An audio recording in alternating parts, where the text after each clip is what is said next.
Kingmakers IAS Academy for UPSC and TNPSC admissions. Call 9442227273.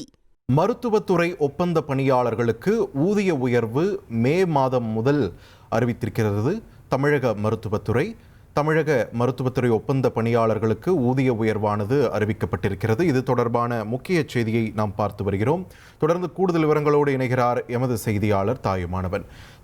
வணக்கம். தற்பொழுது வெளியாகி இருக்கக்கூடிய இந்த ஊதிய உயர்வு அறிவிப்பின் விவரங்களை பதிவு பண்ணுங்க. வரும் மே மாதம் முதல் தமிழ்நாடு மருத்துவத்துறையில தேசிய நலவாழ்வு குடும்பத்தின் கீழ் பணியாற்றி வரக்கூடிய 41,000 ஒப்பந்த பணியாளர்களுக்கு ஊதிய உயர்வு என்பது அறிவிக்கப்பட்டிருக்கிறது.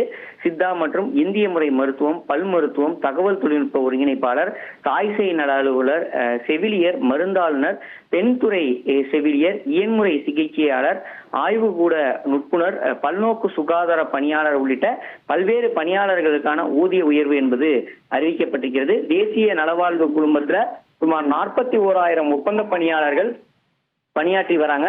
இப்பணியாளர்களுடைய ஊதியத்தை தமிழக முதலமைச்சர் பொறுப்பேற்றவுடன் பிறப்பிக்கப்பட்ட உத்தரவின் அடிப்படையில் அனைத்து ஒப்பந்த பணியாளர்களுக்கும் கடந்த 2001ஆம் ஆண்டு முதல் ஊதிய உயர்வு என்பது வழங்கப்பட்டு வருகிறது. அந்த வகையில் 2026 மற்றும் 27ஆம் ஆண்டுக்கான அந்த தேசிய நலவாழ்வு குடும்பத்தின் கீழ் பணியாற்றக்கூடிய அனைத்து தொகுப்பூதிய பணியாளர்களுக்கும் ஊதிய உயர்வு என்பது வழங்க உத்தரவு என்பது வழங்கப்பட்டிருக்கிறது. இதன் மூலம் கூடுதல் செலவினமாக 169 கோடி ரூபாய் செலவினம் என்பது அதிகரிக்கும் என கணக்கீடு செய்யப்பட்டிருக்கிறது. இதன் மூலம் 41,000 ஒப்பந்த பணியாளர்கள் பயன்பெறுவார்கள் எனவும் அறிவிப்பானது வெளியிடப்பட்டிருக்கிறது. மேலும் தமிழக அரசுக்கு ஆண்டுதோறும் இதன் மூலம் 1,285 கோடி தொகுப்பூதியத்திற்கான செலவினமாக அதிகரிக்கும் எனவும் கணக்கிடப்பட்டிருக்கிறது.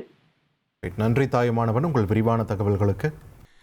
Kingmakers IAS Academy for UPSC and TNPSC admissions. Call 9442227273.